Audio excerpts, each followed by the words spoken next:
Great evening, Beach Brothers Show viewers. Tonight's broadcast is what we will call Free Friday. The Friday evening chat about some local business and politics. We got some great guests lined up. So hit the like button, subscribe, sit back, and have some fun. And we get ready for the intro for the Beach Brothers Show in just a few seconds.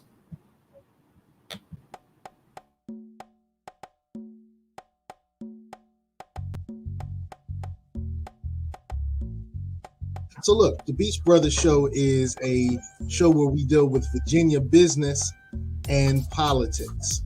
Well, I'm Conrad Chesviner. I'm a Hampton Roads political activist. Best ideas for community improvement happen to drive me. I help folks that are approaching retirement and in their retirement years. I have what I call the empowerment agenda. And that means that everything I do is focused on empowerment. You want to give a salute to Tally and Twine.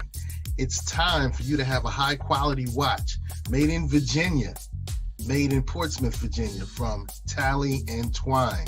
We want to say thanks to Southern Volkswagen Greenbrier for their great level of sponsorship. If you need a new car, you don't need to go far. Southern Volkswagen Greenbrier. And ladies, if you want your brows to say, wow, check out IamLitaWee.com. Microblading by IamLitaWee.com. I'm Seiko Varner. I do credit fixes, tax resolutions.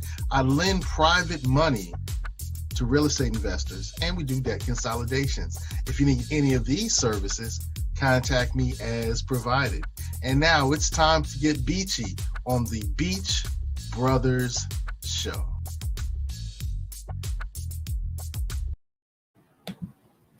Tonight, my podium will hinge around an experience from last night.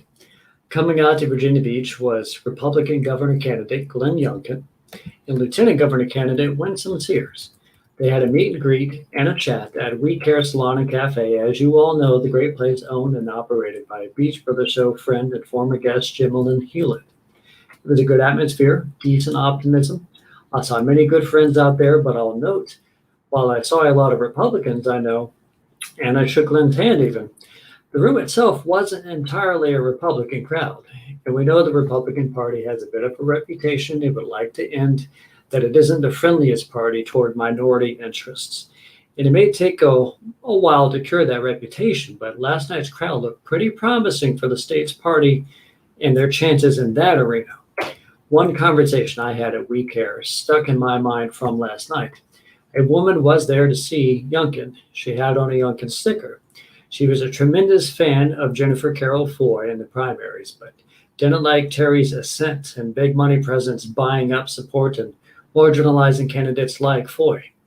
And while this woman knows Princess Blanding is on the governor ballot, she felt there was more response needed to wake the Democrat establishment up than to just protest a vote for Princess. She was considering voting Youngkin to send a stronger message. And if that type of message is shared by more individuals who were a fan of women like Foy or Jennifer McClellan, well, let's just say the Virginia election in 2021 will be pretty close. Now, our three guests tonight, they'll be watching our elections closely too. Let me go ahead and bring them all on at once. Good evening to you, to your ladies. I'm going to do a sort of mix and match intro here of everyone all at once, hailing from Virginia, active in various liberty causes around the state from the Libertarian Party and organization People for Liberty is Holly F. Ward, who's making a return appearance to the show. And to join her are two other leaders in liberty, Hampton Roads staples MJ Medler and Michelle Friedman. MJ hails from Maryland, Baltimore in fact, graduating from the University of Maryland, studying English and history. MJ owns a small business in her area and knows exactly how government is positive or negative in the life of a local business owner. She helped form the Libertarian Party of Hampton Roads, serving now as the treasurer. She has goals of serving in public office one day as well. And a paramount person to help her create that LPHR is Michelle Friedman. Michelle is a 35-year-old resident of Virginia Beach. She's a first colonial patriot, went to TCC and Radford, studying performance theater. Since 1994, she's been a small L libertarian, and she's now a fully registered member of the Libertarian Party on local, state, and national grounds. A fighter for criminal justice reform, budget reform, ending foreign wars, and regulatory reform. She joins us tonight to strengthen the trio of ladies in liberty. So traditionally, I would go one person to one person, but tonight let's make it more of a chat. So how are all three of you doing this great evening? Fantastic. I'm so thankful for you to host us tonight, Conrad. It's so important for people who are on different sides of the aisle to commune with each other and reach across the aisle to find things that we can work together on. And that's one thing that I can say, Conrad, you are really great at doing, is reaching across the aisle and finding commonalities with other parties. And that's really the way of the future. The old style of government, it's gone. And this is the way. We're going to make friends and get things done. This is the way. How you doing, MJ, today? I'm doing better now. I'm home. That's good. And how you doing, Miss Holly? I'm doing great. I was just telling Conrad earlier, I and my family have been journeying across Virginia, kind of doing a big Liberty tour. We were just at the retirement home of Patrick Henry, which is not close to my house at all. So MJ, I feel you on like it's good to be home and sleep in your own bed. And there's just a comfort to being back in your natural space. Yeah. We get to the topic you just mentioned in the chat regarding elections. We right off the bat got 4 straight comments on the thread here from Elizabeth Johnson, great friend of the show. I will put the first one up here. Now I'll go to the second one right now, if it switches. Good evening, y'all. And she is a little curious about who everyone will be supporting for governor of Virginia because she happens to be a fan of Princess Blanding too. We'll probably get to that a little later, but I just wanted to bring her comments onto the screen. And Ms. Holly, I wanted you to speak for a minute about the elections. Yeah, I want to give some insight here from the state perspectives. So the Libertarian Party of Virginia, which has existed for a very long time since the birth of the Libertarian Party, when we went to register our candidates this year, the Department of Elections gave us several, I would argue, very unfair hurdles. The first was they told us that the Libertarian Party of Virginia didn't exist. They said there was no paperwork. They had no record of us as a political party. They put us through every gamut you could think of. And they told us that it would be illegal to petition and collect signatures in person. Then we were told that our petitions could be collected electronically.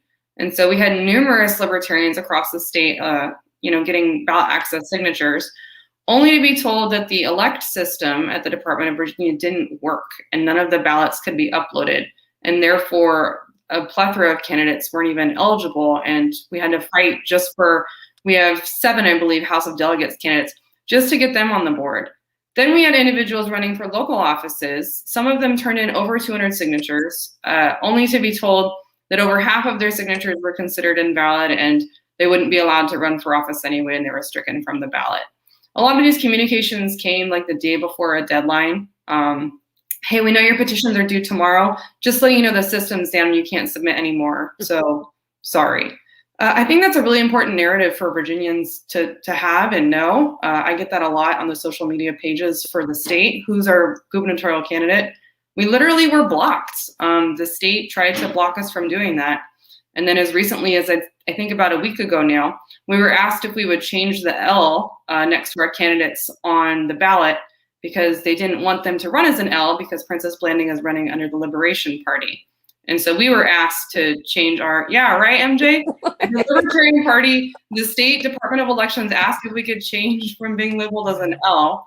So we sent a letter to the Department of Elections. I felt, I'm a person of action. I'm sure we'll get into that later, but saying, no, we're going to keep the L. We worked really hard for it. We have over 50 years of ballot access. This is insane. But I think that's an important story narrative for people to know and hear about as we talk about where libertarians are on the ballot. There's a huge ballot access problem in Virginia. Mm-hmm. Mm-hmm. Now, for the record, I've had, the Beach Brothers Show has had Princess Blanding on the show we are a fan of her, the person. We haven't really endorsed who we're going to be looking for in the election itself, but I will admit I do want her on the show again. And I am trying to think of the thought experiment. How would the ballot have looked if you guys were given the access you should have been gotten because you've been running candidates for governor before? Would it have been L and then another L or LP or something like that? I don't know. So we requested to keep the L because we do have libertarians on ballots this year, even if there's not a gubernatorial ballot. Because another interesting fact, which I'm obviously very passionate and enraged about this, is that our threshold was not lowered for getting a gubernatorial candidate on the ballot when it was for other parties. So we were still required you're not allowed to go petition, in person. You're not allowed to get an online access petition signed electronically because the system doesn't work.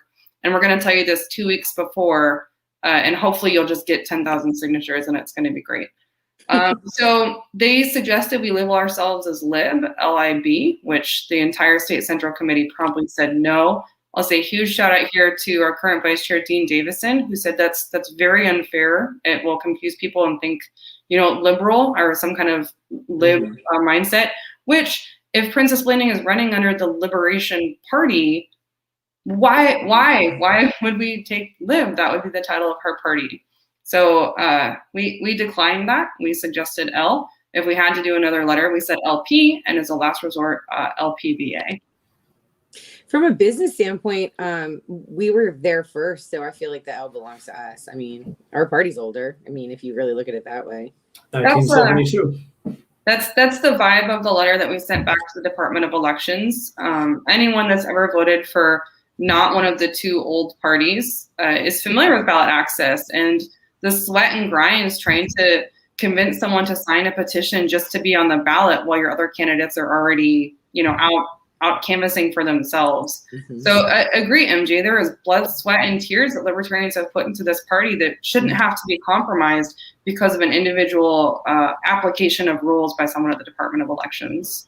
To be honest, it kind of makes me question what kind of backing the Liberation Party would have that would get the Department of Elections to ask us to change our name as opposed to them to pick a completely different moniker than what we have worked for all these years. True. Well, Princess Blanding, she is part of Black Lives Matter 757. Is that correct? Or do I have that incorrect? Well, she's from Richmond. Okay, then maybe I don't.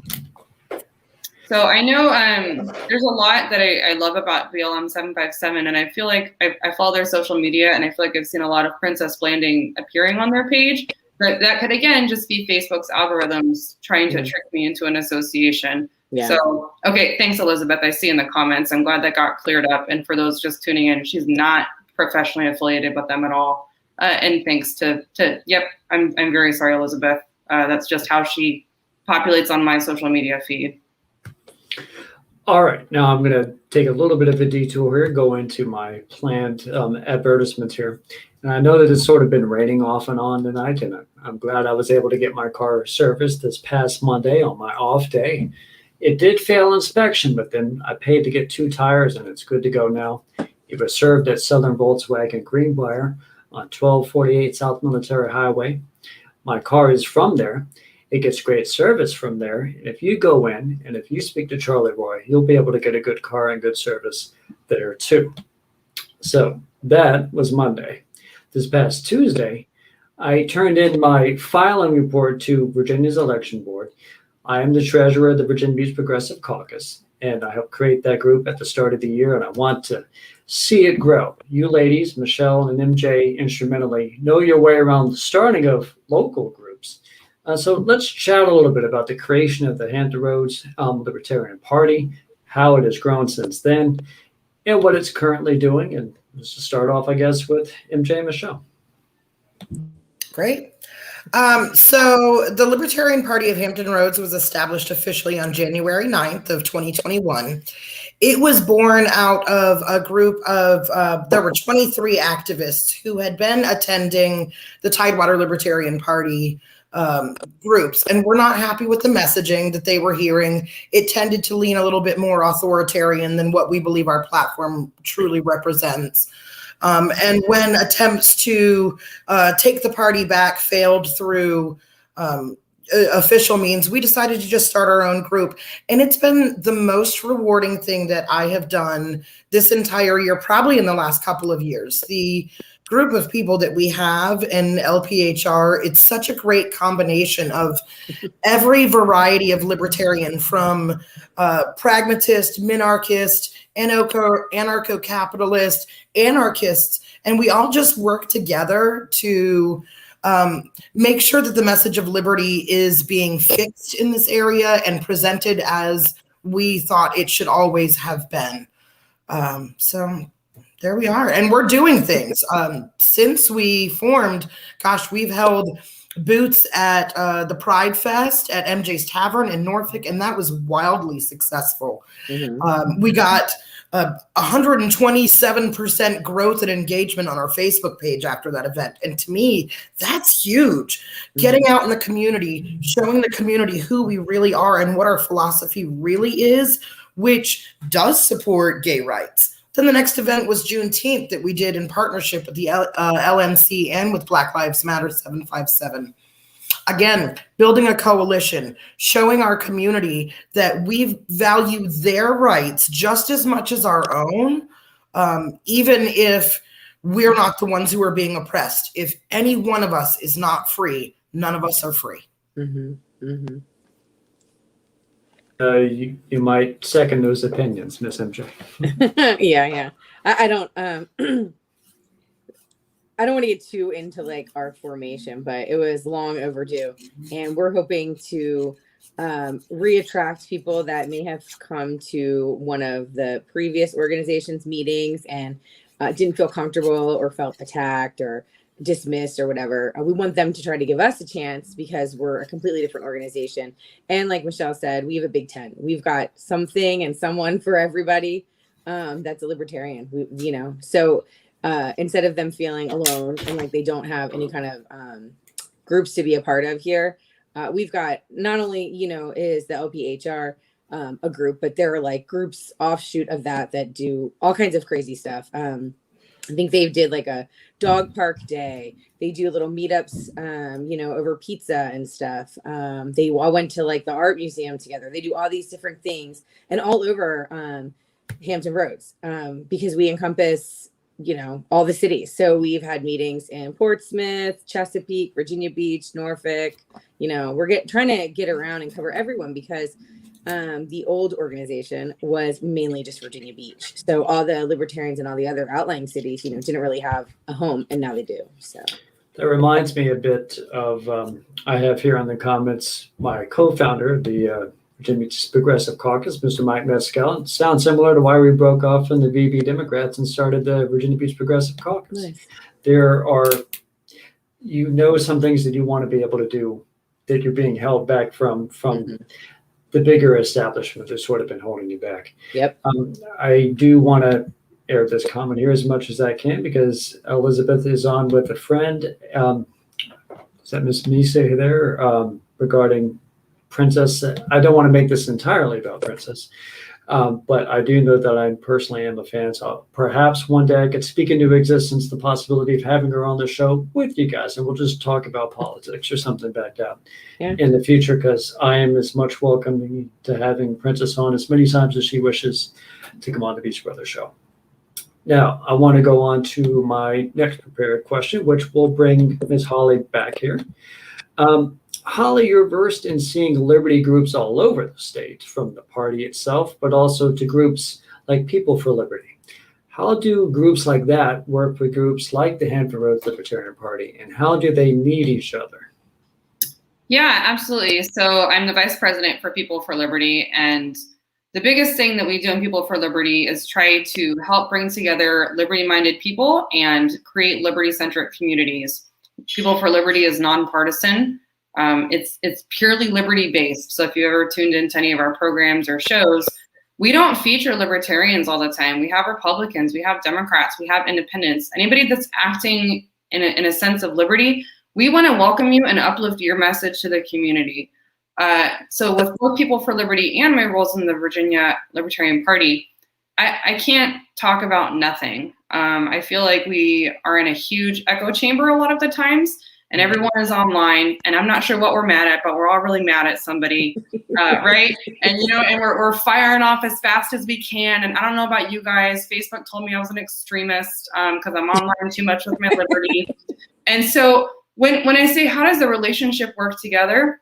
We like to uplift people that are acting for liberty, that are out in their communities doing the no kidding, shaking the hands, kissing the babies, walking through the parks, meeting people physically in their journey and quest, and sometimes fight for liberty.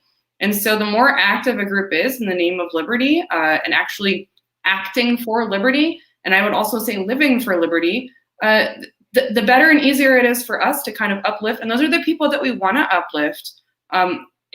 It's hard to say. I talked to MJ and she likes liberty too. It's so much easier to say, the Libertarian Party of Hampton Roads went out and they built coalitions that are liberty focused, and they shared a message and got to know people and helped their community. Another one, he's not here, but Chase Oliver in Georgia, they went out and they worked with homeless shelters and brought the community together because government regulations were prohibiting resources for homeless gender and sexual minority youth. So they just did it themselves. Like, yes, independent, individual, liberty-focused action. And so it's not my job to tell people what to do, right? That's why I believe in the liberty movement. Shocker, I hate being told what to do. And I don't want to force people to do something. It's my job to uplift people that are actively engaging in liberty and living their lives for liberty. And I want to say something a little bit because this was in the chat earlier between us, but backyard chickens, having a cookout, creating someone's hair in your living room. I think people forget a lot that living for liberty, you don't have to be, I'd say, somebody special to do it. I mentioned my tour that I'm taking across Virginia, and I'm writing a piece about it. But where all this monumental stuff happened? In people's living rooms, in their home, right? You think back to the 1700s, it really was people sitting in their living room and hey, you want to go to the bar and talk about freedom? But they called it ye old tavern. And so we're not that different. And so how everyone can help is encouraging people to literally get out into the communities. Liberty is in your own backyard, and groups like Hampton Roads Libertarian Party make it so much easier to share that narrative and that story and uplift it because they're practicing what they preach and they're living it. The Libertarian Party of Hampton Roads started in my living room. Right. Liberty is integral. And Connor, I know we've got other stuff to talk about, so I won't hammer too much on this, but it helps when people are actually living and acting instead of smashing away on a keyboard, because it shows how realistic living a liberty lifestyle is. How many people that we know are actually probably more libertarian than they realize, but no one's ever talked to them at a bar, in a restaurant, in someone's living room, at a swim meet, whatever. Starting the narrative of liberty and sharing the message of liberty, it's not exclusive, it's not special, it's not fancy. And the more people that do that, the easier my job is. I am curious how the Hampton Roads Libertarian Party wants to look at trying to help with the state apparatus itself from the local going upwards. So MJ, Michelle, how would you like to help with state groups? Well, I can tell you one of the things that was most difficult when we were forming LPHR was knowing what steps to take, what to do, who to call, what paperwork to file, what accounts to open at banks. So what we really need is some sort of streamlined information to get out to the people and to keep people knowing exactly who to call for what and what to do next. So that was really what I was thinking we could bring to the state, is since we had to do all this ourselves and figure it out, and we happen to have some very organized people on our board, we want to bring that structure and streamlining to the state as well. We all believe we have something to offer. We're all looking to volunteer for committees and that, because we really believe in this party and we really believe in this movement. So that's what I think we can bring to the state, is organization, passion, and structure. Yeah. Sounds good. Now, I also want to bring on this comment from Mr. Charles West, who's running as a libertarian in the Eastern Hampton area. Hope that she comes on. I assume he's talking about Princess, so we can learn more. Also, can't wait for the 91st District Candidate Forum. LPHR rocks. So good for Mr. West. Hey, Charles. I want to move on to this next question about, as we know, this is right now like a Three Ladies in Liberty show, all with different histories fighting in the movement.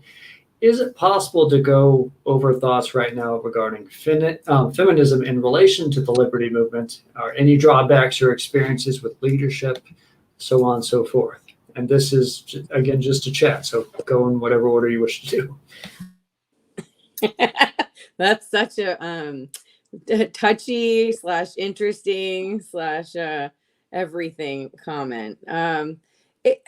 I've been a feminist my entire life. I've been a libertarian feminist my entire life. And I never thought, anything negative about that. I never thought that being a feminist was something that I should be ashamed of or hide from or keep a secret or anything. And I've lived in several different states across the country and never encountered any negative connotations or behaviors toward feminism until I moved here. And I've lived in the South. I lived in Texas. That's pretty South. So I don't want to attribute it directly to the thought there, but feminism just from what I have encountered here, and here, being in Hampton Roads, this is where the only place in Virginia I've lived.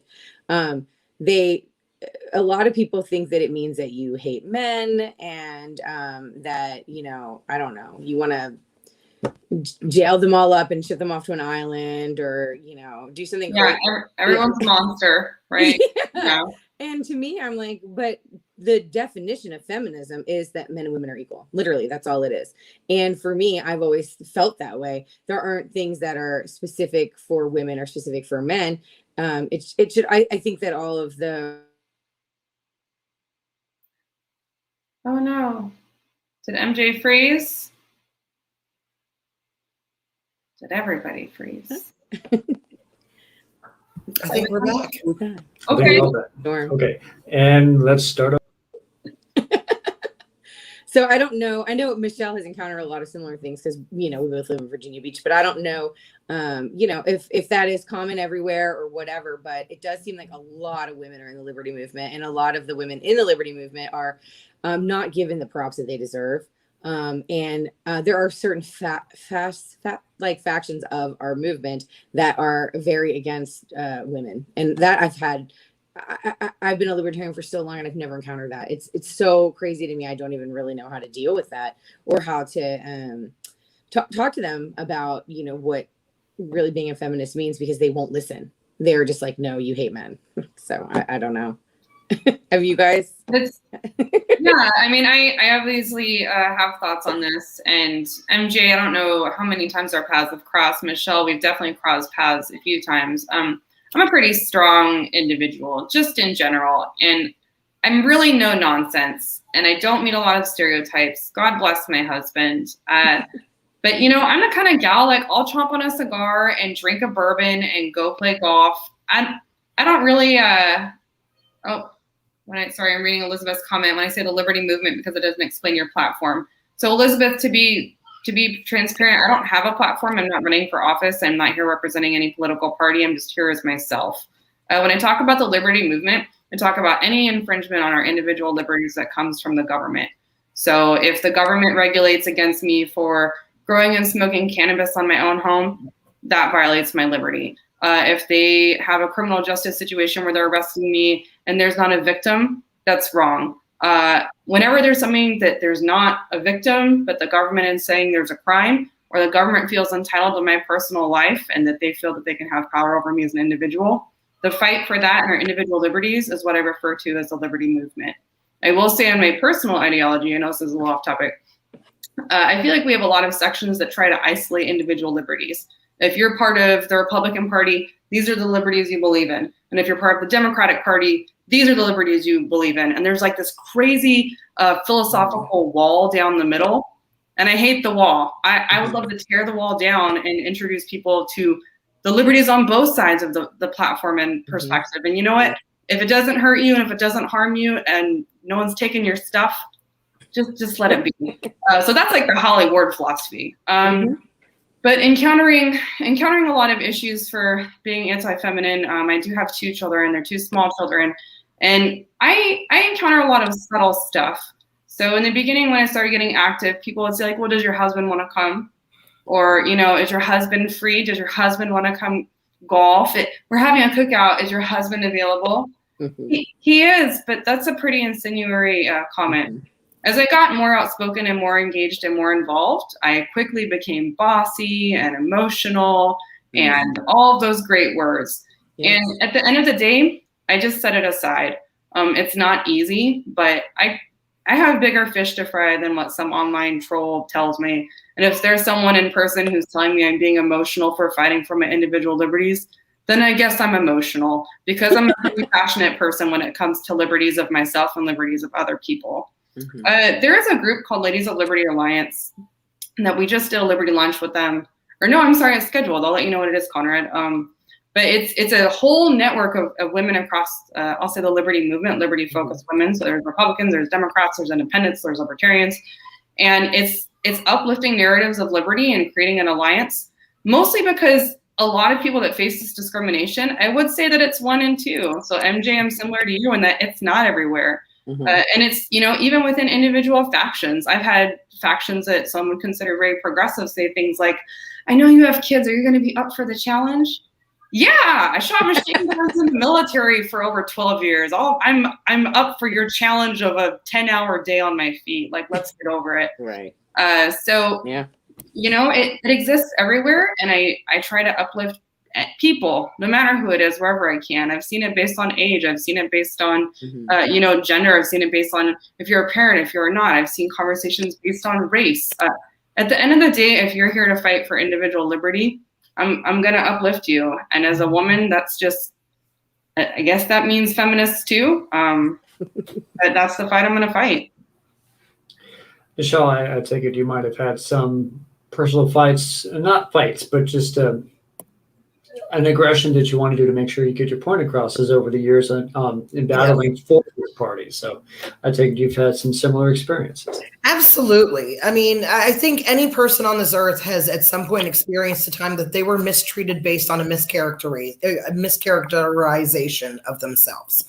And it's a multifaceted situation, really, because as libertarians, we are individualists. We are non-collectivists. So you're going to get a large portion of the party who will deny the fact that hostility or aggression towards women is about the fact that they are women at all. And it's just that it's an aggression.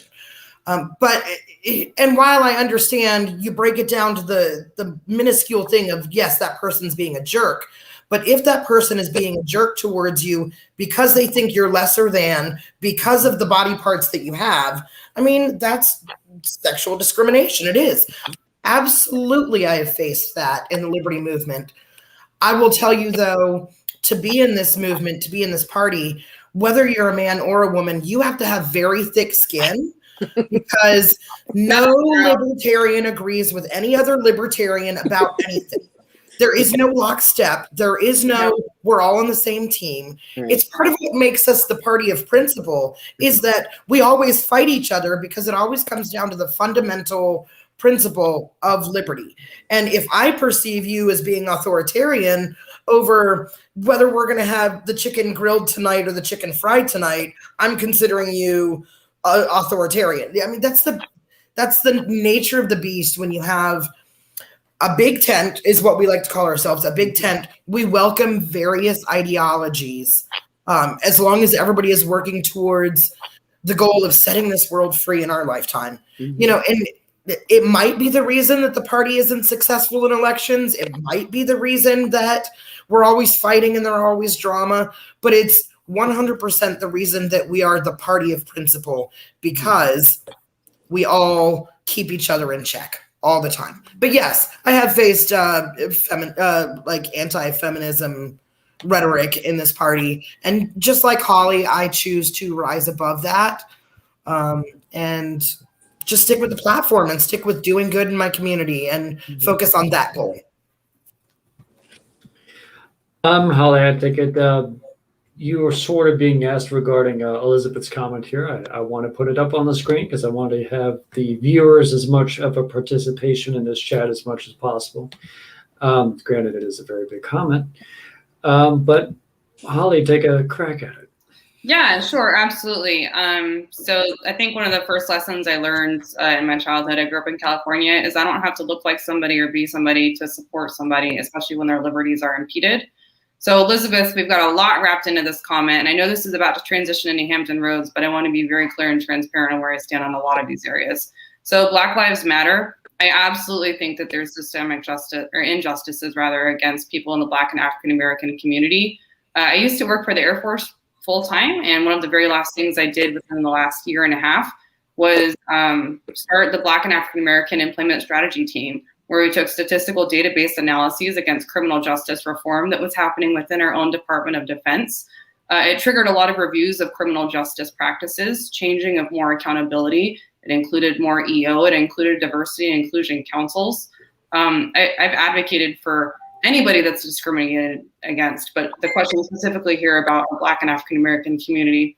I'll also say I worked with a fantastic woman. She was an amazing boss. I won't put her name out there, but she did her PhD specifically on Black women and the discrimination they face. And it turns out that there's a lot of data that's triggered into the shade of their skin tone. And so having that very awkward conversation and briefing incredibly senior leaders about the lack of diversity, specifically in their hiring practices, and usually Black women were the least represented in any of the minority categories. And I would take that to weekly and monthly HR meetings and fight for that. So yeah, I do support feminism. I'm not anti-feminism at all. All I mean by that is I'm a jeans and t-shirt kind of gal. I'm probably gonna have a beer on the back porch. But you know what? I'm headed to Freedom Fest in a few days. I'm gonna be in a gala with a dress and my heels. I can walk both lines too. And then I see same for the LGBTQ plus community. Do I advocate for them? Yes, absolutely. I love Chase Oliver's acronym, the Gender and Sexual Minority. It's just easier, GSM. But yeah, absolutely. We just had a fantastic broadcast for Pride where we tried to showcase the barriers that are happening for Pride. And actually, while I'm on the show right now, 2021 is the most discriminatory year for transgender policies. It has the most transgender or anti-transgender policies that have been introduced in a law nationwide. And you can look that up on ACLU. But I don't want to make this too much about that. I just wanted to make sure I cleared up those questions. You're muted, Conrad. I should have realized that. What I do like is that we're able to quickly hammer that out in a very conversational but poised and friendly tone, because I like the idea that Elizabeth perhaps could meet and possibly work alongside you guys and many different things. And absolutely. For instance, I'm a progressive, she's a progressive, but I know that there's many things that we can fight alongside for. Yes. Thusly, conversations like this serve a very good purpose. So I'm glad that she's commenting. I'm glad that we're able to get these exactly answered out the way they are. And of course, now this sort of actually goes into the next question very well. It is going to be more centric to Hampton Roads. So for a moment, I'll take you off, Ms. Holly, but definitely stay in the green room. Here is the question. I understand, Ms. Michelle, that you want to change the public perception of libertarianism in Hampton Roads. So first, what do you think that perception is? I think most people think that we're Republicans who like to smoke pot. And shoot guns. Well, Republicans like to shoot guns too. I mean, so yeah, I would think the caveat is the smoking pot.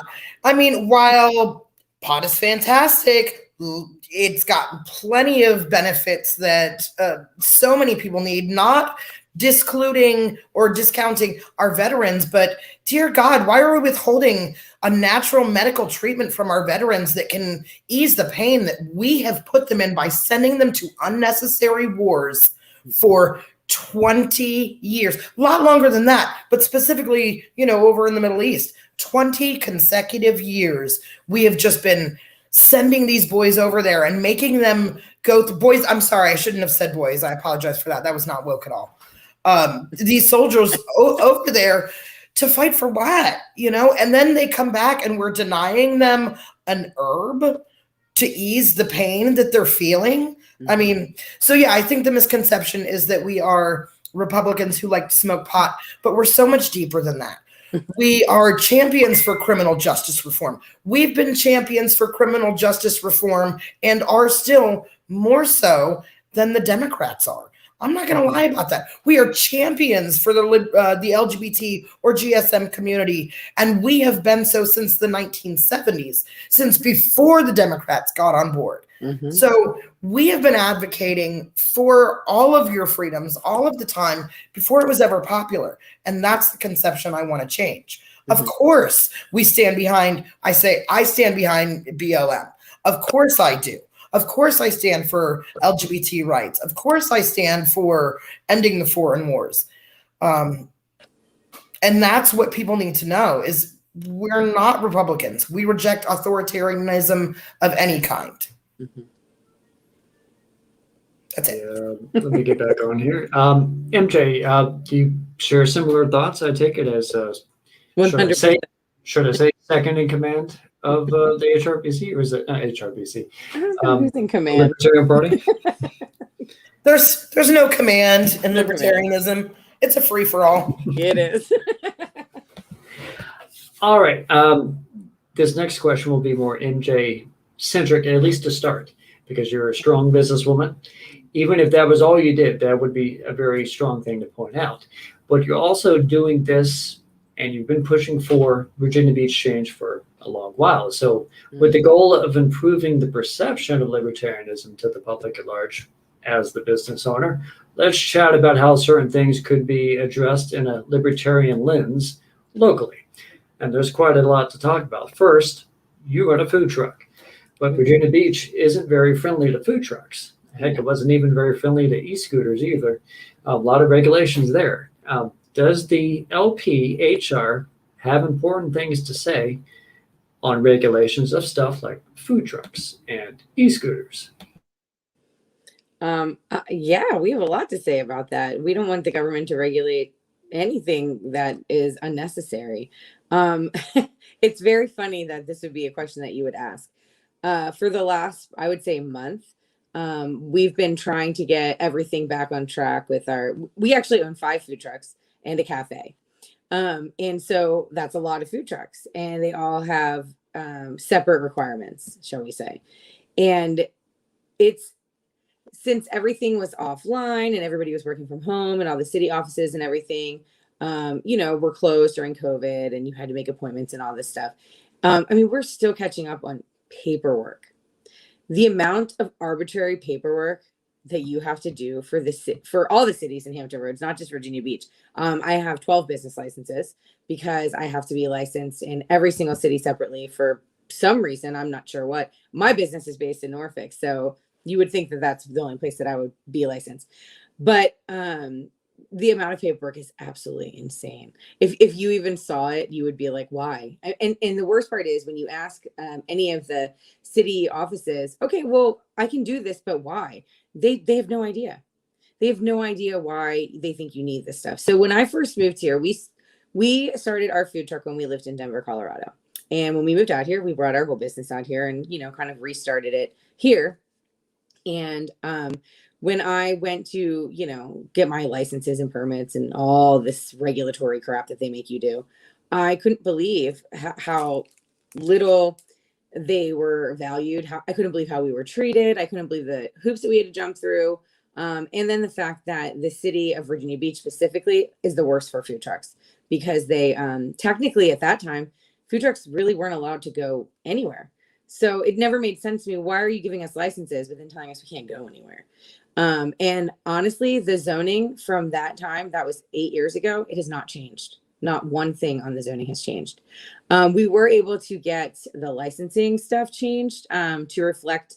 So we would be billed basically as a restaurant because that's what food trucks are. They're just restaurants with wheels. We all have to have commissaries, which are restaurants, in order to run out of those. And so we have to pay leases and electric bills and all the same overhead that a regular restaurant would have to pay. But then we also have to do all of the insane things that they want us to do for the food trucks. We also, and this is a very, very, very, this actually is, it's like infuriating to me. In order to, I guess, get a business license or own a food truck in Virginia Beach, And in order to work on a food truck in Virginia Beach, you had to get a peddler's permit. And they did a background check on you. So they could deny you. They could tell you that you couldn't own a business in Virginia Beach for whatever they found on your background check that they didn't like. And we actually had several food truck owners, you know, that hired people that were, I guess, less than desirable under the city's eye. And they were like, you know, ex-felons and things like that. Because in the restaurant world, you know, that's our staff. Our staff is, I never ever would ask anyone for a background check because I don't care what you did before you came to work for me. Your value is based on your work that you provide me. So the fact that the city wanted them, and then they could pick and choose, and then they could deny you. So for example, right now I have one person on my staff that is not allowed to work in my food truck in Virginia Beach. I'm not even going to tell you what, but it's so minuscule, it's ridiculous. And she's not allowed to work on there. It's a violation of our civil rights. We shouldn't have to pass some arbitrary background check where some person gets to decide whether we can own a business or work on a food truck. It doesn't make any sense. And they removed part of the background check.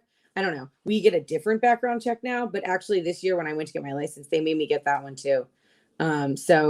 Again, this stuff is terrible. I don't know why these laws are still into place. They're from like the 70s. No one has ever fought them. There's so many things like this in the city of Virginia Beach that no one has fought. No one has tried to change. Everyone just is accepting of the fact that, oh, that's just the way it is, even though it doesn't make sense anymore, or it's racist, or it's sexist, or it's a violation of someone's civil liberties. It doesn't matter because that's just the way it's always been done.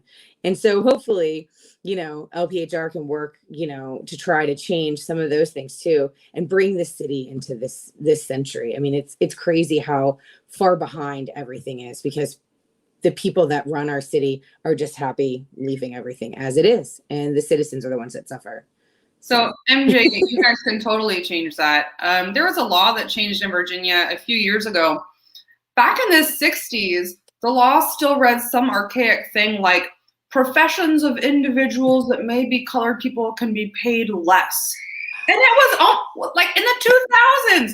How is anything using such language still existing? Right. And it said any like profession, and then I think they changed it to like, you know, minorities, which is still the same racist implications. But why does that still mean you can pay a footman less? It was a lot of like service-based jobs.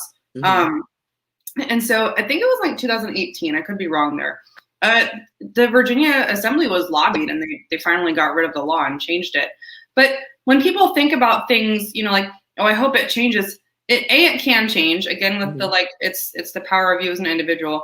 And B, like peddler's license. Who says peddler? How old is that? Who's like, man, that peddler over there? It shows and how archaic all of this is. Yeah. And frankly, MJ, you said this, you know, in the narrative of the government getting to decide, the government shouldn't be deciding anybody's individual worth. Right. Government shouldn't even be in a position to determine what you as an individual human being are worth. We aren't property. We're not chattel slaves. We are living, breathing human beings who have our own individual rights and our own lives. And the government shouldn't be determining that any kind of value that directs or dictates that.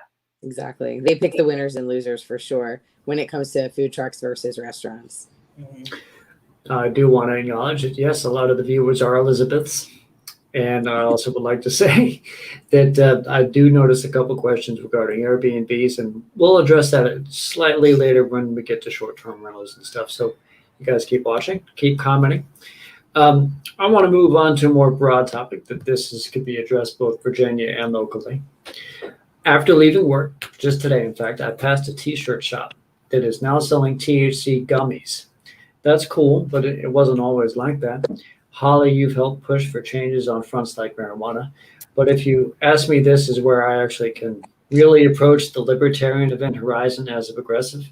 When I ran for city council in 2018, back when I lived in Centerville, I remember speaking with an urban league leader about drug policy. But I went beyond marijuana reform. I wanted liberalization on many recreational drug uses, a model similar to Portugal. Yep. Now, I was denied the ability to speak to the Urban League because of that discussion. They sort of viewed that those thoughts are a little bit too dangerous, that the only thing that we should really focus on legalization is marijuana and leave the harder drugs to keep being criminalized. But in fights for regulatory reform that's good for Virginia citizens on a freedom level and easy on our budgets, on a policing and a prison level, is our next fight a progressive and libertarian kind of allyship on reforming drug laws beyond marijuana? So let's chat. Well, I mean, you can take this from a philosophical view or from a pragmatic view. And so philosophically, I don't know a single libertarian that doesn't believe in ending the drug wars. Almost every libertarian that I know, and Michelle and MJ, you guys are here, would argue that, yes, everything you just said, Conrad, it costs the government. It's not good for society. It has needless incarceration rates. And frankly, if an individual is making a choice with their own individual body, let them be. I love drinking a nightcap of bourbon, and I don't have anyone knocking at my door to tell me, excuse me, ma'am, how much was in that? And so I don't understand why we have the same regulations for many of the drugs that are out there. Now, in a pragmatic point of view, I think that's a realistic thing, but I don't think Virginia, sure, we can say that we've legalized cannabis. I don't think we're even close to where we need to be. I think they regulated cannabis, to be truthful. And one of the things that upsets me the most personally, so I'm a gun owner, or at least I was until my very tragic boat accident recently. And if you look at the background check, yeah, it's those boats, man, they get you. If you look at the background check form for registering for a firearm, if you have cannabis, if you use cannabis, it's now a crime. So now you have to choose between if you own a firearm and have cannabis. What? You're telling me that if I ate an edible brownie because I own a firearm, I'd go to jail? That's not free. That's not legalization. I don't know anyone that's gone out on a edible brownie binge with the firearm. That's never happened, as far as I'm concerned. And if it has, right, I'll stand corrected and I'll come on and apologize. But no, it's state regulated cannabis. It's not legalization. And so do I think there's a broader fight for the war against drugs? Yeah, absolutely. But what would I like to see in Virginia? True legalization. I want to see people be able to grow. I want them to be able to sell. I want them to be able to smoke. You eat, smoke, whatever you got to do, put it. I obviously have discussed brownies, put it whatever product you want to in your own home, give it to your friends. That's where it needs to be, and not controlled by the ABC, not regulated through some state function, but allowing people to truly be free. I would argue that's probably the next step in the drug war in Virginia, but I don't think that's the end of it. They're going to regulate it just like they do alcohol, which is almost the same thing because alcohol is only regulated here as well. It's crazy how regulated it is here and how strict everything is. Like even just regarding like if I want to have an event, like just how hard it is to even just get like only like a non-profit organization can sell alcohol at an event if there's no liquor license. It's insane. Why? It's crazy. And you know what? One of my favorite things, and I love driving around as much as I can and meeting people. And one of the best things that I ever get is a mason jar. Almost always. Hey, Miss Howlett, come over. I got something for you. Man, I love getting those mason jars. That's my favorite. That's the best. I think that's the highlight of my home bar. And it's usually better than what comes in a store. That's true. I think we'd be missing a really important opportunity to reach our audience that we have in the chat here today and reassure them about who we are, as we were talking earlier about changing the view of libertarianism. If we did not discuss the racist roots of the drug war and how this decriminalization is still racist today because we are not expunging the records of nonviolent drug offenders. We are not we're still locking them up. There's still people in cages. We're not letting them out. There's still people in cages for doing the things that rich investors are now getting away with doing with the government's approval. That is rooted in racism and classism. Absolutely. And frankly, reminding people that it's a lot of for-profit prisons and for-profit jail. People get money. Like they receive income for locking people up and holding people in a crazy way. I think I saw the statistic recently. The U.S. has 25% of the world's incarceration. What? And then if you instead, and this is where I might lose some really extreme liberty-minded folks, but instead of just, chopping, if you took funding and redirected it to social services programs and looked in areas of like why people are using drugs that maybe are like out on the street or homeless, so lots of schizophrenics use drugs to kind of deal with like a mental health situation. If you reallocated resources and funding out of a prison and criminal justice system to have a holistic review, and then this is a whole, right, the red tape that exists around private charities and that exists around rehab services and treatment centers. MJ, just like the restaurant industry, the health industry and medical professions, they have so much of the same red tape. Imagine if the public could actually have a strong charity and a strong rehab program and a strong counseling program. Imagine if you didn't have to register your space in AA and have the XYZ conditions met. How many more people and individuals in liberty could we uplift? Could we bring people out of this system that oppresses them with this metaphorical boot on their neck and instead allows them to live their life? Yeah, definitely. And a lot of those people are veterans. And our veterans deserve a lot better than that. They sure do. By the way, I hope you guys bear with me a little bit. I feel like I'm in and out tripping on something just by when I'm watching, because the audio seems to be delaying for me on my side. So if the feed completely craps out, I apologize. But it seems to be working so far. So I want to move on to my next prepared question here. If the Word document pops up and doesn't say not responding. So give me 1 second. And if I look weird, that's just because it's deleting on me. I think everyone looks a little bit weird. That's the best part about being individuals, right? We're all weird and we embrace our weirdness together. Absolutely. Yeah, except for people that eat mayonnaise. I don't embrace you at all. I'm sorry. Mayonnaise? Love it. For later. Okay, so now I can read my thing. Last night we did a Reducing Gun Violence forum here in collaboration with the Hampton Roads Black Caucus. We brought on local leaders in the community who wished to reduce said violence, and the group and I came to similar conclusions. First, policing isn't exactly needed to help reduce gun violence. From a state and local party view, the first question of this is that partially true or largely true? And then I'll follow up with, the city of Virginia Beach took a $1.87 million from CARES Act funding and sent it to the police department, a big chunk of it going to the shot tracker system to locate where guns were fired at the oceanfront and the type of weapon involved. The group last night said this won't do anything to reduce gun violence. All it would do is waste money that could have otherwise been spent on local community groups to reduce violence, and it empowers the police in order to make the flashy oceanfront look better on paper. So this is where we come back to the chat. What would be the opinion of the HRLP and the state LP possibly on matters like that? Wow. Well, I think the best possible way to reduce gun violence, it's multifaceted, of course, like every situation is. The best way to reduce gun violence was, and this is going to be controversial to the viewers we have here, is eliminate gun-free zones. And I say that because I lost someone in the May 31st shooting. A mother to 3 beautiful young girls who are now being raised by a single father. And the night before that tragedy happened, she said to her husband, "I'm scared he's going to come in and shoot up the place." And his response was, "Take my gun with you tomorrow." And she said, "I can't. It's against the rules."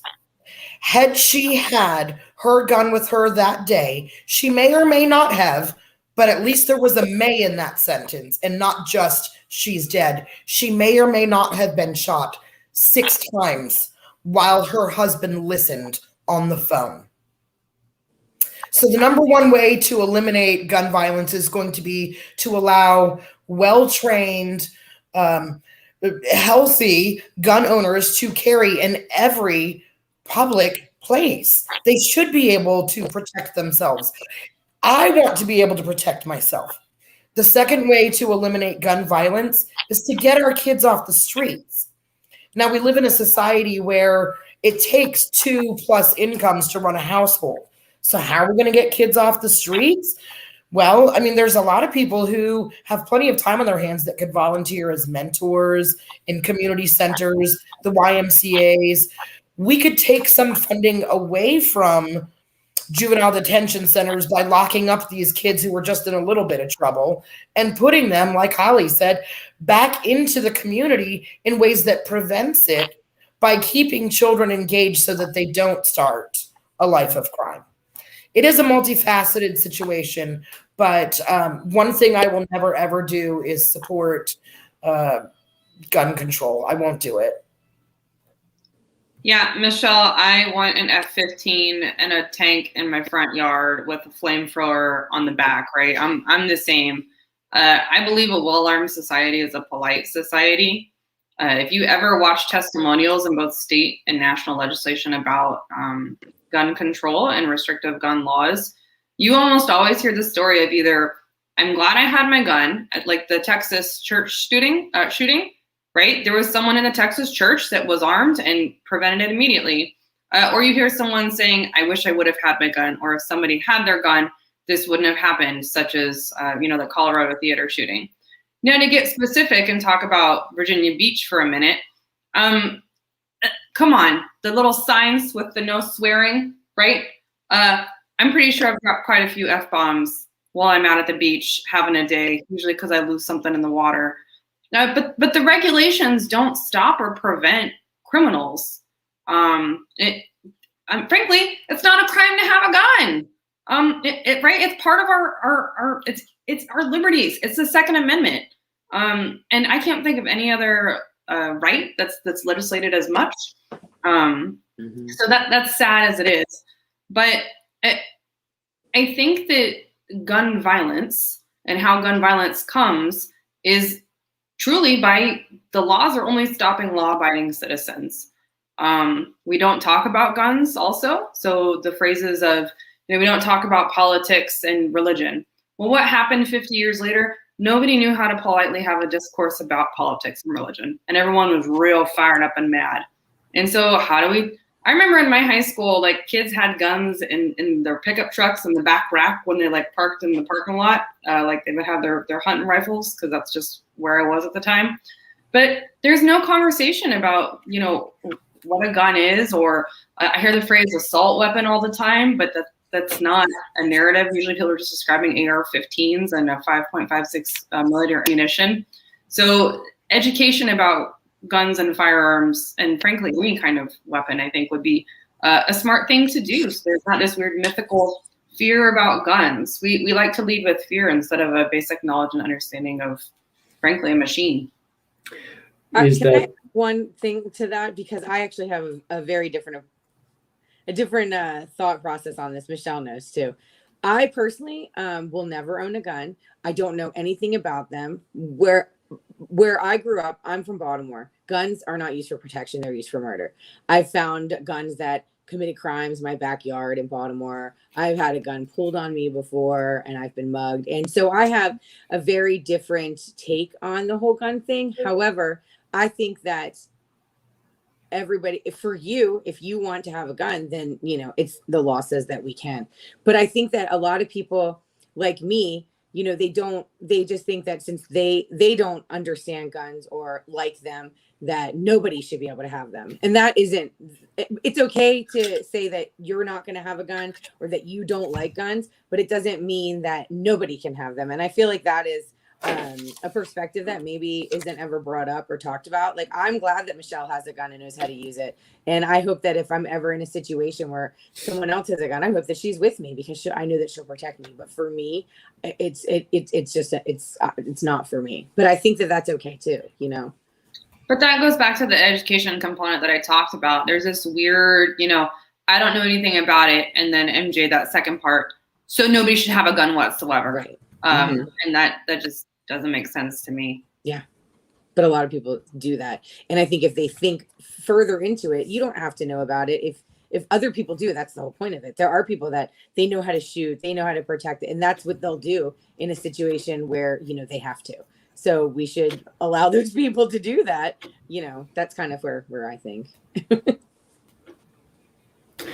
Now, Miss Holly, I've been reading that you got around here. I want to give you a great playing out here. I want to personally thank you for coming on tonight, because I like the idea of bringing the statewide input to bring it here to the Hampton Roads section here. So again, thank you for coming on the show.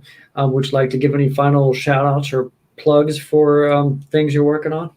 Yeah, so things I'm working on at the state, any level. The first is that I encourage everyone to get involved locally. Find a local affiliate.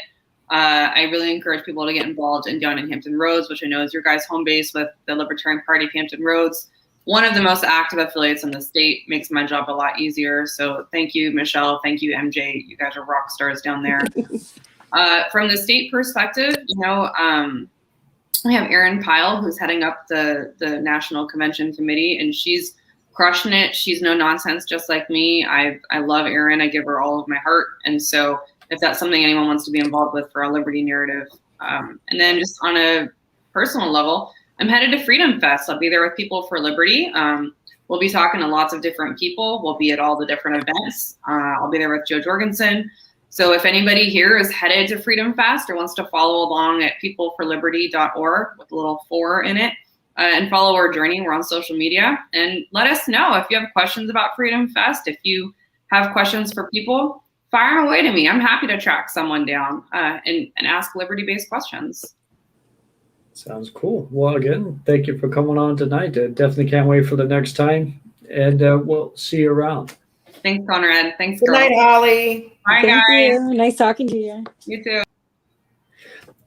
Now, I do want to circle back to that most recent question, because there was also the angle of policing and government money spent on policing via the camera technology spent to find where guns are shot, and also the ballistics technology to figure out what type of weapon was shot. And that came out of CARES Act funding. This is stuff that, again, they mentioned on the discussion, that could have been something that had been seeded out instead to various groups in the Virginia Beach community who could more actively reduce violence proactively, I would actually say, as opposed to finding an apparatus like this. And I take it you might have concerns just about the policing aspect and any privacy concerns that could be therein.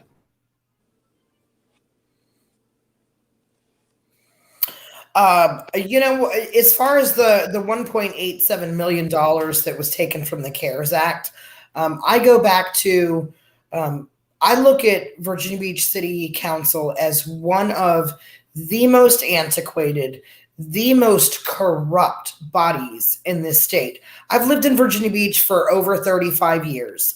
And it was only probably within the last 5 years that I really started getting involved in local politics, because I just never thought that local was where it's at. But now that I have gotten involved in local politics, I see just how dirty it gets, even right there in your own hometown. Stealing $1.87 million from a fund that was funded by we the people. It came out of our paychecks. It came out of our tax dollars, that could have kept MJ's business afloat, which she's done a fantastic job through the pandemic, very adaptable. But how many small businesses have closed due to government mandates that they limit their business, that they shut down, that they're only open certain hours? Those controls that were put on small businesses. And in order to keep them afloat, the federal government gave Virginia Beach all of this money to help right here in Virginia Beach. And they chose to pilfer it away, keep it in their savings account, earn interest on it, divvy it out to special interests. And amidst protests across this country to end police violence, they slapped our communities of color across the face with disrespect by taking $1.87 million and putting it towards more police. That's the most egregious violation of our trust that I can imagine happening right here in my own hometown. It's appalling. Agreed. I also want to bring it more to not just Virginia Beach, but more the greater Hampton Roads community, because we had on a couple people from Virginia Beach. We had one from Norfolk. We had one from Chesapeake. We had one from Portsmouth. And in Portsmouth, has been a recent thing in the pilot about how there's roughly $56.8 million from the American Rescue Plan given to Portsmouth. And there's a analyst who's looking for ways to aim that money to be spent. And remember, this wasn't money that was taxed out of Portsmouth coffers. It came from the federal on down to Virginia, and then from Virginia on down to Portsmouth. So they're thinking maybe direct housing aid or small business relief, food trucks and stuff, nonprofit help, building affordable housing, pay bumps for essential workers, and infrastructure projects. Now, stuff like this is precisely where the Hampton Roads Libertarian Party and People for Liberty and others can work in their angles to change the libertarian perception. I say this as the progressive here who would advocate for affordable housing grants or infrastructure building and stuff. So remember, this is the Hampton Roads Libertarian Party as opposed to just the Virginia Beach Libertarian Party. So speak on how you might want to address if you were talking to Portsmouth right now.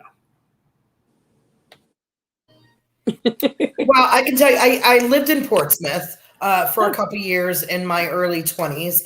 I lived in a very not nice neighborhood in Portsmouth. I can recall on a weekly basis stopping at a local gas station, and I would be approached by one man or another asking if he could pump my gas for $1. I can tell you what that tells me is that is a city that is greatly underfunded. That is a city that lives in poverty. I've been there recently, and we had a meeting there recently in the side of town that's gotten the attention, that's gotten fixed up, that's brought in the dollars. But I'll tell you what I believe is the number one reason that there is a socioeconomic disadvantage out there is because of our military. And that's something that as libertarians, we want to scale back our military. And that's for so many reasons, not to include non-aggression. But in this area, every person who is a military member either gets housing provided for them or they get a BAH or BAQ, an added tax-free paycheck to live off base. Mm-hmm. That inflates the property values here because, they don't have to keep in line with the median incomes. It's government subsidized housing. Whether you look at it or not, we have the largest military base in this area, and all of those members who are stationed here, which does keep our economy afloat, but it keeps our economy afloat with our taxpayer dollars. So it's like a double taxation. Mm-hmm. So, and I'm not knocking military members for getting the BAH or BAQ. That's what they signed up for. They signed a contract. What I'm knocking is the institutionalization of this socialism, because that is what it is. And whether Republicans will admit it or not, it's socialism. And you're flooding the market with money that is now devalued and property that is overvalued, and they don't have to raise the income to match the property values because it's all coming from federal tax dollars anyway. That's true. All right, I noticed a couple more comments here. Every time the Navy gave my husband more money for housing, all the rents would go up in the area. So that actually sort of reminds me, have you guys ever heard of the Bennett hypothesis? From Bill Bennett, who used to be the education secretary under Reagan, who postulated that tuition costs are going to always go up if grants are subsidized by the federal government for people to go to college.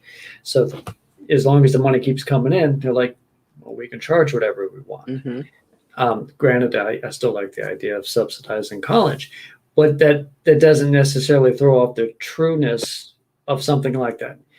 The goal that we would want to do if we're trying to create a society that is more perfect is how to bridge the libertarian and progressive gaps on such a matter to where we get everybody who wants to go to college where they can or live in a house.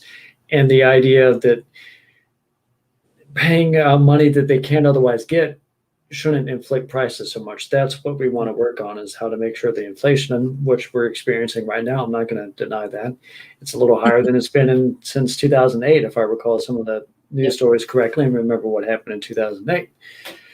So again, that's just things I'm thinking about. And as we all work together in this, we want to try to work as much of a team on aspect as that. So we're all going to be fighting that battle.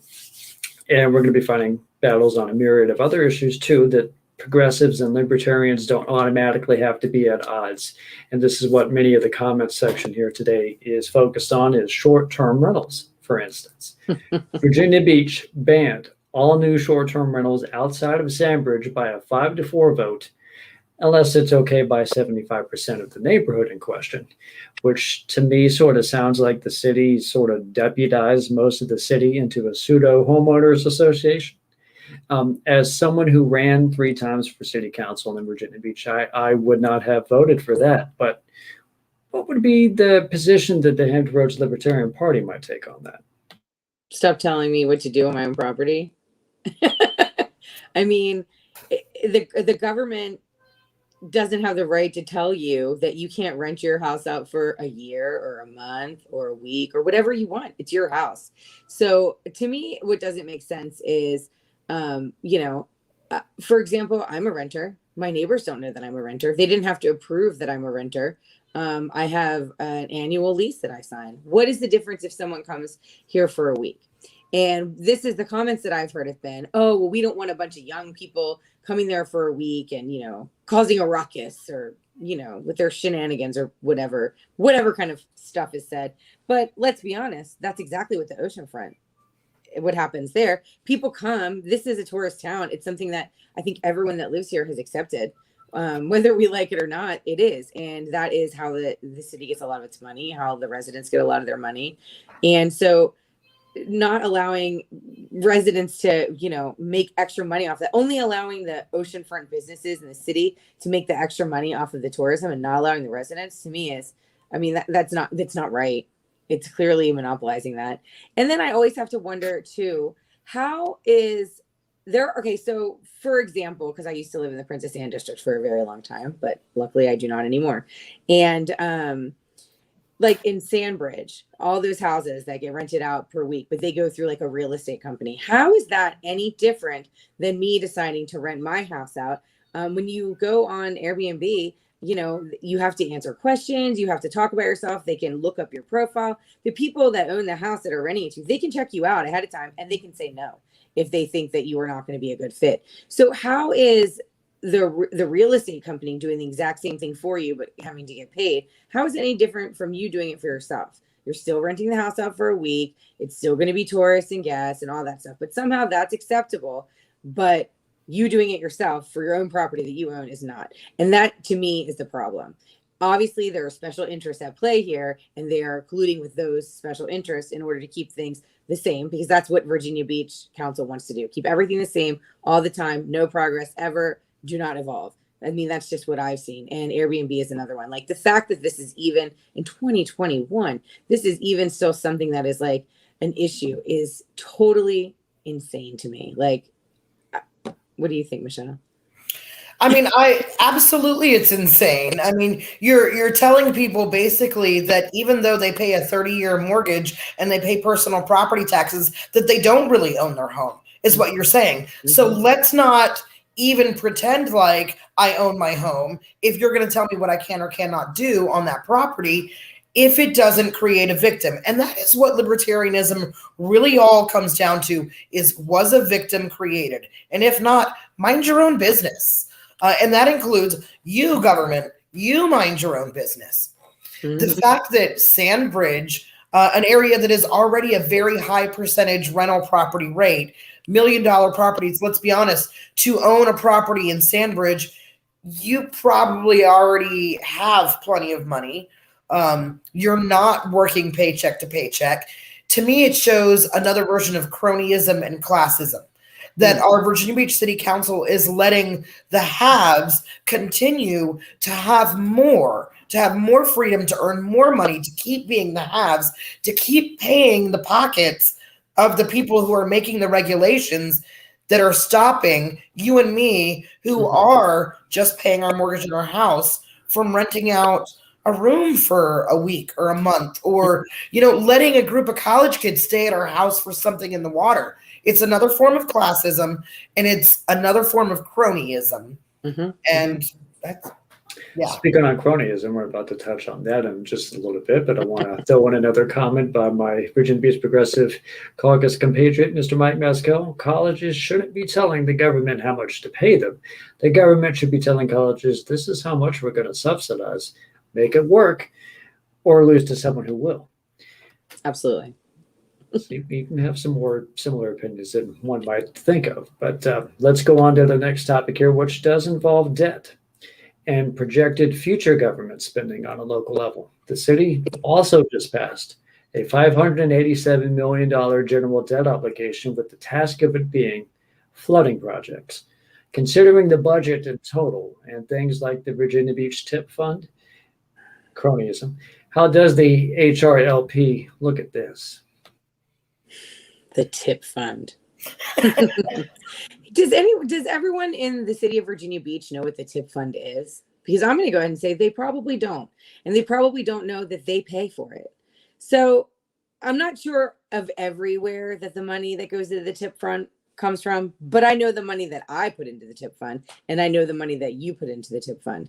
And 1% of all of the prepared meals tax that I pay every month, that you pay me when you come into eat at my food truck or whatever, that goes directly into the tip fund, which is the Tourist Investment Program Fund, and it goes all to the oceanfront. So you are paying extra money every time you go out to eat, and I believe it's on other things too. I only can speak for restaurants because that's what I know.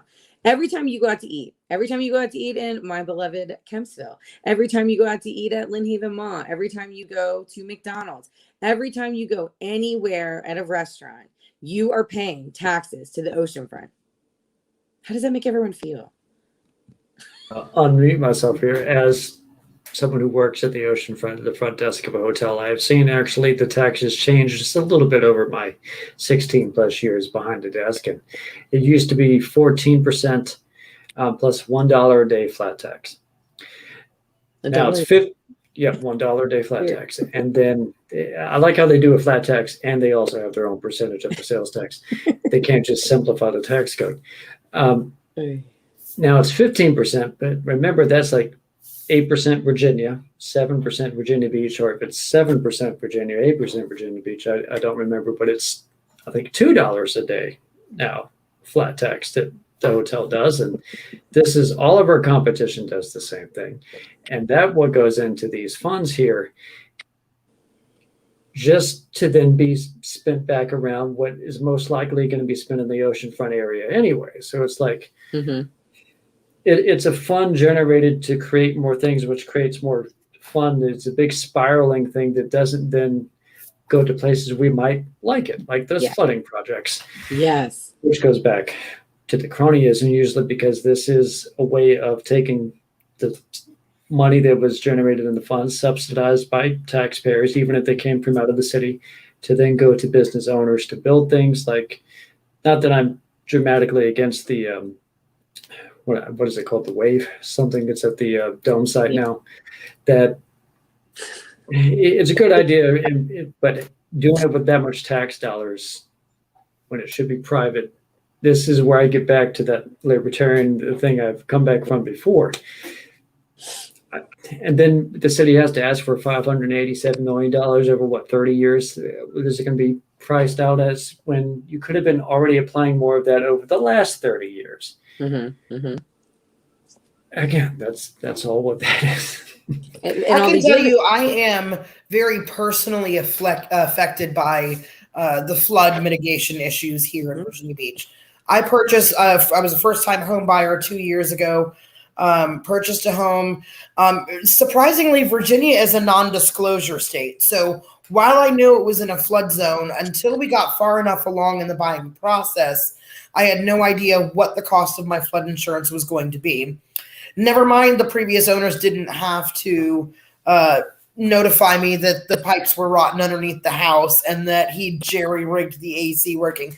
That makes him a crappy person. But in regards to the flood insurance, I got a mortgage that was perfectly affordable for me. And then suddenly I find out that because my neighborhood, not my house, my neighborhood flooded in Matthew, I'm considered like the highest risk A1 flood zone, and my flood insurance is almost $250 a month. So that, I mean, it put me well outside my comfort zone in the mortgage payment because we had selected according to what we could afford. Mhm. But we're very happy. My house has never flooded. Everything's la-di-da. But the fact that we're still sitting here trying to figure out how to pay for the flood mitigation when lawsuit after lawsuit after lawsuit and pet project after pet project after pet project has wasted all of the money that we, the citizens of Virginia Beach, have been paying in personal property taxes all along to fully support the tourism industry at the oceanfront is infuriating to me. I live in Rose Hall. I don't go to the oceanfront. If I want to go to the beach, I go to Chicks Beach. I go to the bay. Sometimes I go to Buckrow Beach. It's a long drive, but I don't have to face the crowds. I don't have to face the complete, like, non-local friendly environment that's been created. I mean, if I want to take my daughter to the beach, I have to pay $20 to park. I'm literally year round. What do you mean? But you still pay for that sticker that you never get from Virginia Beach. Right. By the way, Buckrow Beach, is that where Charles West is out around that way? Perhaps that's near Pocosin, right? Buckrow Beach is Hampton, so he right near it. So perhaps on the next time that you head on out to Buckrow, that could be a nice little libertarian party. Absolutely. We love partnering with our friends from across the water at the Newport News Peninsula Party, PLP they're called. We love them. Good collaborative effects perhaps down the line between both of those groups. I want to move on to another thing that might seem to be cronyistic, depending on how you want to look at it based on nay votes. Backyard hens. This has significant following in our city. It could be a part of a turnaround in the urban agricultural community.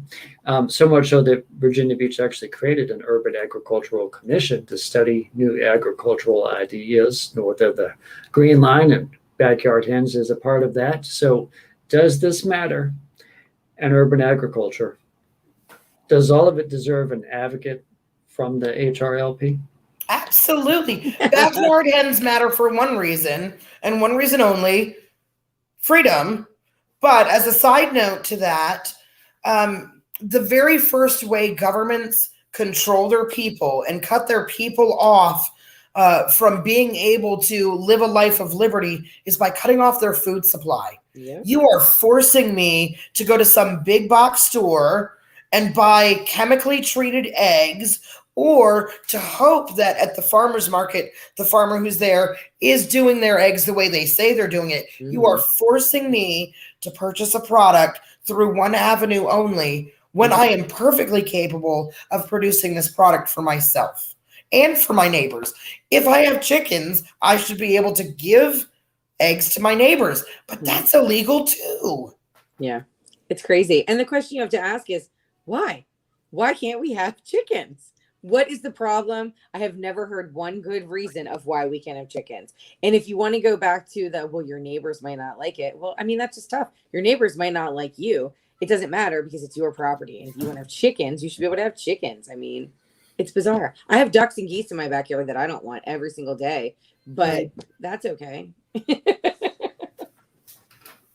I know that my sister-in-law is big fan of backyard hens, is one of the city's foremost leaders on that. So definitely hope that she might be able to perhaps partner a little bit on this fight with the Hampton Roads Libertarian Party. Now, my last prepared topic is in matters like election systems. Virginia Beach recently had its municipal voting system thrown out. Like Norfolk, we are likely to go to a reward system now, and Virginia Beach's Kimsville representative, Jessica Abbott, resigned for family and health reasons, and we all wish her the best. She's a friend of the show, has been on, just a great person.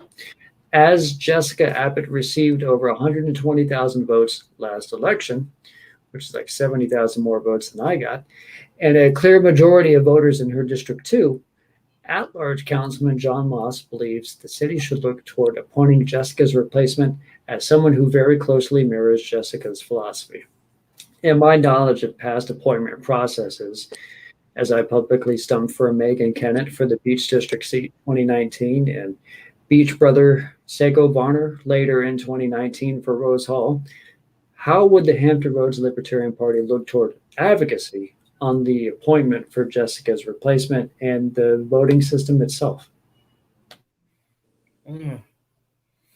I, for one, am extremely excited about the new ward voting system for the main reason that it gives people like me and MJ and anyone else who is a third-party candidate or an independent candidate a much clearer path to even having an opportunity to get in the race, because we're not going to be held to different petition gatherings guidelines. We're all going to be just focusing right on our individual neighborhoods. And I'll tell you what, my neighborhood knows me because I'm out in my neighborhood doing things, picking up trash, helping kids, it gives us a much clearer path to being able to achieve leadership roles right here in our own community. Absolutely. I've lived in lots of different places, and I mean, everywhere I've lived has a district or ward voting system. This is the first place I've ever lived where they had this weird, archaic system of voting that actually really does encourage cronyism. And when you're looking at everyone in the city voting for, I have this argument with people all the time because they're like, oh, we're losing votes because now we can't vote for everyone.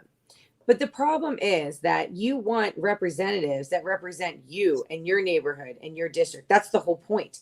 So it's like Congress, but on a smaller level, where you have people in districts that represent the people in those districts, and then they go all together and they meet.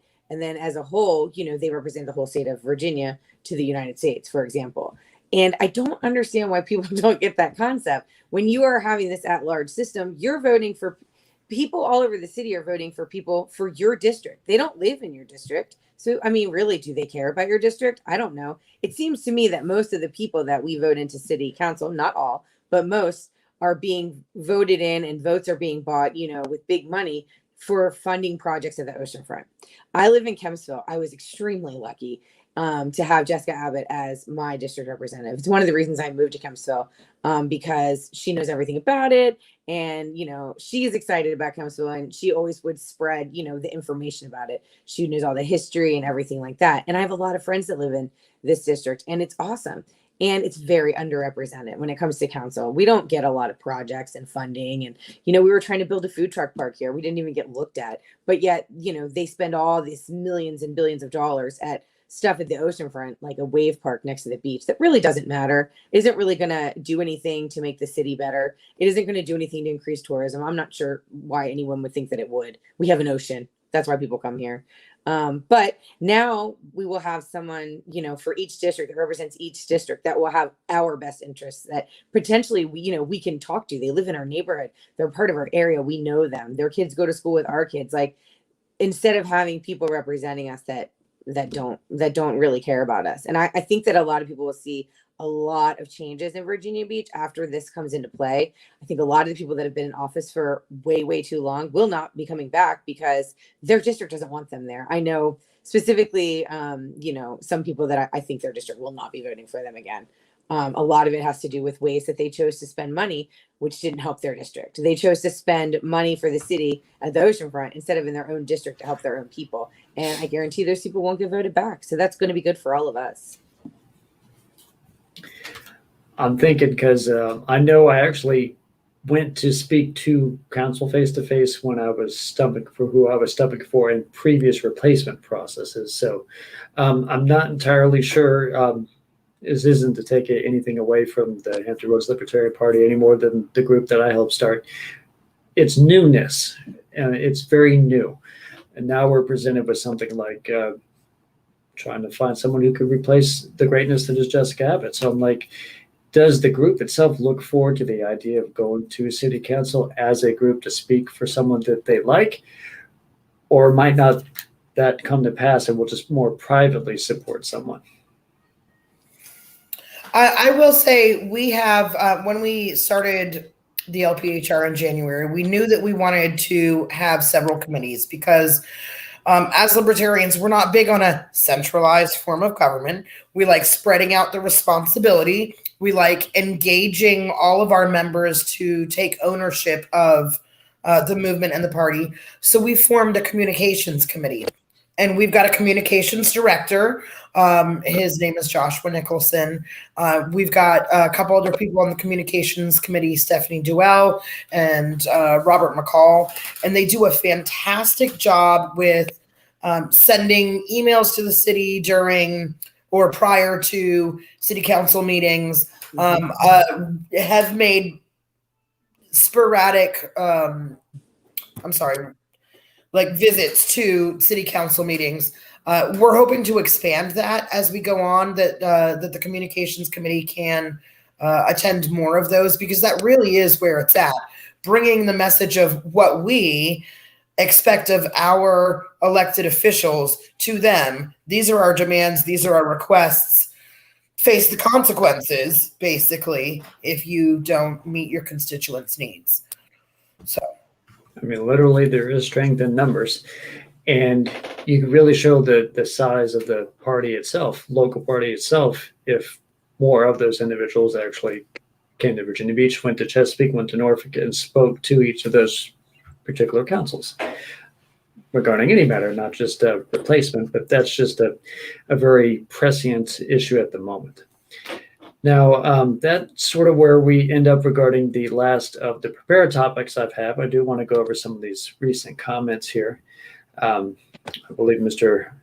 Maskell touched on the other hand, there were longtime property owners who bought their homes decades ago, before short-term rentals were such a widespread thing, and their neighbors changing the environment that they had in consideration when they bought could sort of create a victim in a way. I guess that's more up for the debate on the issue. I mean, absolutely, but our neighborhood's changing every single day, every single week. I mean, I know that the neighborhood that I purchased in, when I was looking in that neighborhood, my dad kept saying, "Oh, but the schools there are terrible." No, Dad, the schools there were terrible when I was 10. Things change in communities all the time based on who's moving in, who's moving out, and what support they're getting from their neighbors to create a better environment. So absolutely, I get that it could create a victim if the people who are staying in those properties are allowed to get away with damaging the neighbor's property with no consequences, or are having loud parties after the 11 p.m. quiet time starts. But simply renting the property out does not create a victim, because your environment is constantly changing around you every single day, and you adapt or die. And in all honesty, what if someone moved in next door and they played loud music and they owned the house and they did things that the neighbors didn't like? There's nothing you can do about it then. So what's the difference? That's when you think about it, that aren't those ordinances already on the books? Mm-hmm. That would create like a redundancy or a prohibitive thing to stop another thing that wasn't necessarily causing the problem itself. The problem of noise or too much traffic wasn't itself because of short-term rentals. Mm-hmm. But, that's just whether you want to go down that road into the weeds regarding the minutia, but I think you could reduce it down to a basic thought as to whether or not you support the premise. I also want to bring up Mr. Mike's comment here. Now that we're going to elect our representatives by district, we might start to see more pushback against the taxes that benefit only one area of the city. We definitely will. Absolutely. I feel we touched on that. Now, I don't want to forget Miss Stephanie either. I think she's a member of the group too, if I'm not mistaken. Don't they allow backyard chickens in other Hampton Roads cities like Portsmouth? I'm pretty sure they do. I think they allow them in. And oddly enough, some neighborhoods in Virginia Beach are allowed them as well, but only the ones that Virginia Beach City Council and the Zoning Commission have decided are allowed to have chickens or hens. And that circles back to the big cronyism word at basically the underlining of this entire thing anyway. So I guess it's just finding cronyism with the two strong allies in the Virginia Beach Progressive Caucus and the Hampton Roads Libertarian Party, and more on that throughout the rest of 2021. So I guess that sort of brings to wrap our great discussion here. It's been rather invigorating the Free Friday chat with three lovely ladies of Liberty. Holly bounced out first, but we're getting near the end of the show now. So as such, I'd like each of you to give us your social media and project plugs one more time on the show. Ms. Michelle, let's start with you. Sure, absolutely. I mean, obviously, I'm the Secretary of Libertarian Party of Hampton Roads, so that's a page that I encourage everyone to come check out. If you ever wanted to know anything more about what the Libertarian philosophy is, or the Libertarian Party is, we have very clean messaging on that page. We're very direct about what we believe.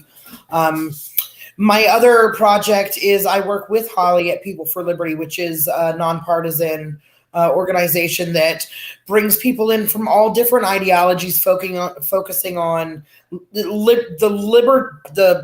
principles of liberty. And we don't endorse candidates. We don't endorse parties. We just have open conversations that builds bridges between coalitions that wouldn't otherwise be having conversations like we're having here tonight. It's amazing to me to have the kind of conversations with progressives that we're having that show us more about what we have in common than keeping us focused on what we don't. And that's honestly how we're going to move forward in the future as a society, is finding what we have in common. Absolutely. And for you, Ms. MJ, I'm not entirely sure how much we touched on specifically your movable restaurant, but let's give it to Hampton Roads here to tell us a little bit more about that and how we could support you. Well, you can check out the Street Food Revolutionaries Facebook or the website. And Street Food Revolutionaries, I'm the president of it's a nonprofit street food organization, and we are a collective network of street food vendors, food trucks, pop-ups, all kinds. We all work together. It's been amazing. We've been doing it since 2016 and just growing and growing. We're opening an event venue in Norfolk, where actually we're going to be having our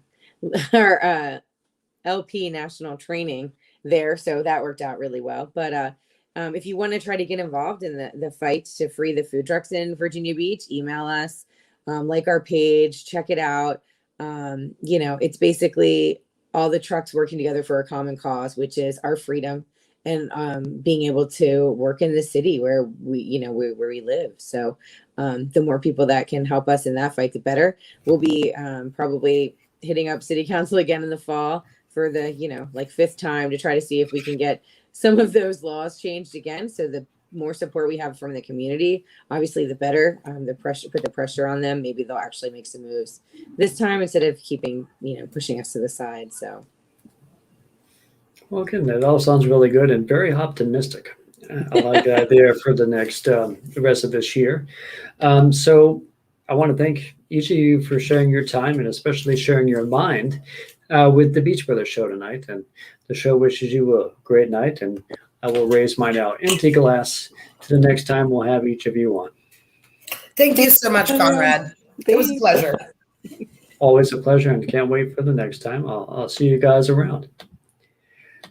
Now, lastly, the Beach Brothers show viewers, I want to thank you all for tuning in. I want you all to like this page on Facebook. Hit us up on YouTube as well. That is definitely a channel that needs subscribing to. As you know, I'm Conrad Chesviner, member of the Hampton Roads Black Caucus's Community Action Team. I'd like you all to look up that organization too and get interested in ways to help improve our communities to the HRBC. I'm a member of the Virginia Beach Democratic Committee. Remember, we have statewide races coming up. We'll effort to bring great guests onto the show who are running in this cycle. I'm also a co-founder of the Virginia Beach Progressive Caucus. If you're interested in helping energize a more progressive movement in the city of Virginia Beach and help such candidates get elected, contact myself and Mike Maskell for more information on that. And as I sign off tonight and play out our closing videos, I'll say what Mr. Seiko Varner would say, and that's keep it beachy.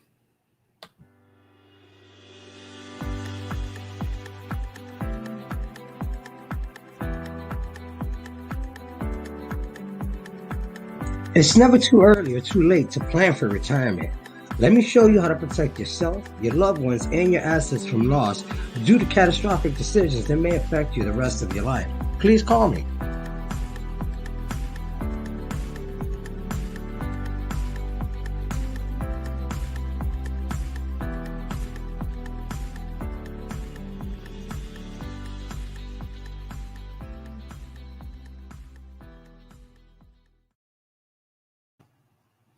Now for positive vibes.